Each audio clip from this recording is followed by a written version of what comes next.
Hello বন্ধুরা, series 14 নম্বরে আপনাদের সবাইকে স্বাগতম। গত পর্বে আমরা শিখেছি নেচার ড্রয়িং। নেচার ড্রয়িংয়ে বড় বড় গাছ শিখেছিলাম, কিভাবে স্টেপ বাই স্টেপ আঁকতে হয় এবং কিভাবে আলো ছায়া হয়। আজ আমরা শিখব দ্বিতীয় পার্টে আরও কিছু গাছ। এখন আমি যে গাছটি আঁকতেছি এটি নারকেল গাছ। দেখুন, আমি কিছু নারকেল দিয়েছি আর প্রথমে একটা বৃত্ত শেপ আর্ট করে নিয়েছি। এভাবেই কিন্তু প্রথমে বৃত্ত শেপ এঁকে নিলে আপনার পাতাগুলো খুব সুন্দরভাবে আঁকতে পারবেন।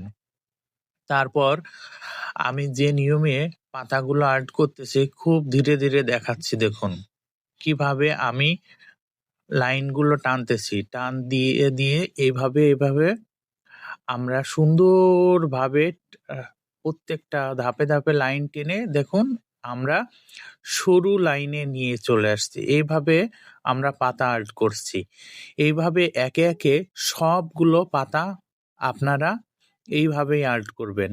নিয়ম কিন্তু একই নিয়ম, কিন্তু আমি যে প্রথম বৃত্তটা আর্ট করে নিয়েছি এটা দিলে আপনাদের নারকেল গাছটা অনেক সুন্দর হবে আর প্রত্যেকটা পাতা একই লাইনে থাকবে, একই লেভেলে থাকবে, তখন দেখতে অনেকটা সুন্দর হয়ে যাবে।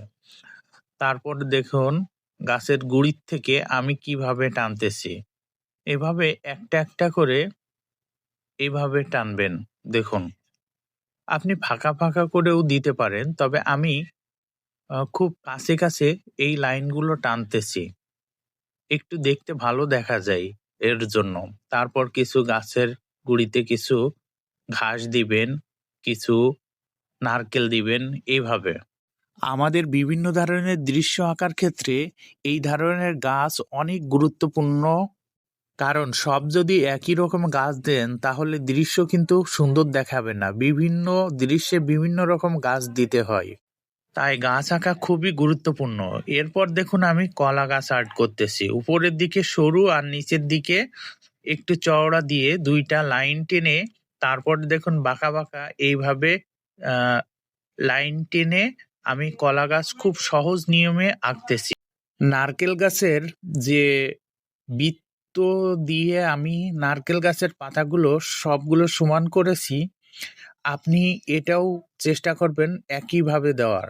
দেখুন আমি কলার পাতাগুলো খুব সুন্দরভাবে সহজ নিয়মে দিচ্ছি, অনেকটা নারকেল পাতার মতনই। নারকেল পাতার ভিতরে অনেকগুলো লাইন টেনে টেনে আমরা নারকেল পাতা দিয়েছি আর এটা ফাঁকা ফাঁকা লাইন। দেখুন খুব সহজ নিয়ম। এভাবে সবগুলো লাইন টেনে এইভাবে পাতাগুলো আর্ট করবেন। তারপর কিছু কলা দিয়ে দিবেন। কলা গাছে কলা থাকলে একটু সুন্দর দেখায়।